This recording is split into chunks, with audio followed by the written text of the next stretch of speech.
Je me présente, Dawala, et qui est le Wati Boss, de mon vrai nom, Diakité Badjiri, originaire du Mali.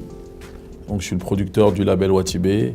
Et dans le Watibé, il y a de la production, il y a du textile. Et aujourd'hui, on est rentré dans les films. On a fait notre premier long métrage qui s'appelle La Pièce, qui est sorti un peu partout dans le monde, surtout en France, dans les grandes salles de cinéma. Et aussi au Mali, à Brazza, en Côte d'Ivoire, au Sénégal et en Tunisie. Aujourd'hui, je produis des artistes comme la Section d'Assaut, Maître Gims, Black M, Shinsekai et beaucoup d'autres artistes qui sont un peu moins connus.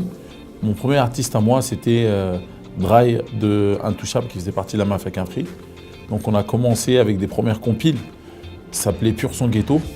Donc P et G, donc il y a le ghetto, le football, c'est un mélange. Moi, le sport, ça m'a beaucoup aidé dans ma vie à évoluer, surtout dans mes décisions, dans les moments difficiles.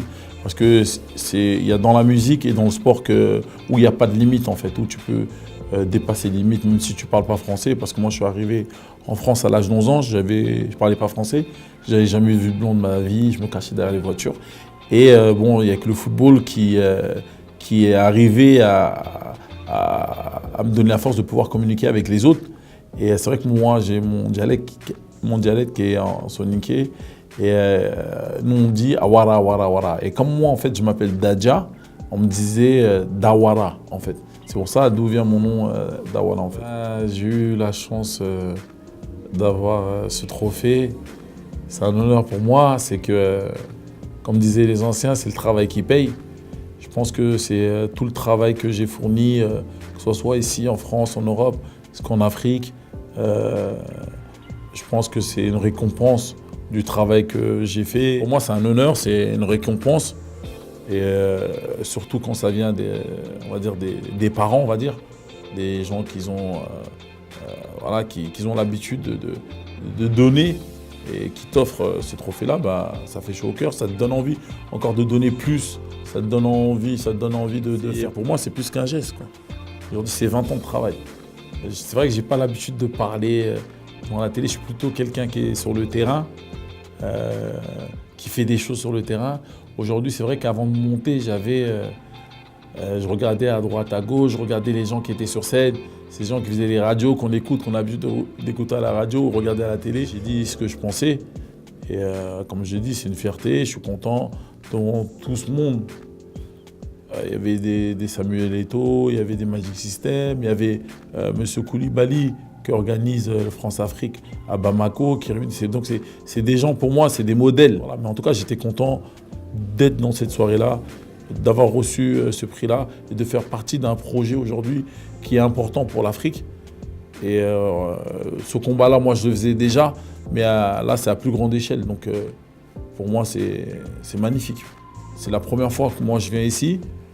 J'ai écouté et je vais faire ma propre analyse. Et après, je pense qu'il va y avoir des actions derrière. Il y a des actions de pouvoir ramener et de pouvoir mettre à disposition tout le panel qui a le Watibé, que ce soit au niveau des artistes, au niveau des sportifs. Et regarder, parce que nous aussi, on a une association en Afrique qu'on aide. Et on a beaucoup de collaborateurs ici en France, de mettre en contact et de pouvoir aussi donner l'envie aux petits frères de connaître ce club qui est aujourd'hui, pour moi, l'un des plus gros clubs ici. Donc c'est important. Donc avant tout, il faut apprendre et après donner des conseils pour que les gens puissent venir et nous-mêmes participer aux collectes quand il faut. Parce que c'est vrai que pendant mes 20 ans, c'était pas facile. Il y a des fois où c'était tellement difficile, on a failli poser la clé en dessous de la porte. Mais on a tenu grâce à, comme j'ai dit, moi personnellement, grâce à ma double culture. J'ai beaucoup appris au Mali, parmi ma famille, mes grands-parents. Ils m'ont inculqué des valeurs aujourd'hui qui m'ont servi à ne pas baisser les bras au moment les plus difficiles de ma carrière d'entrepreneur. Donc moi, ce que j'ai à dire, c'est qu'il faut croire en ses rêves, il ne faut jamais baisser les bras et il faut se lancer. Et comme j'ai dit, plus c'est dur, plus la victoire elle est plus belle.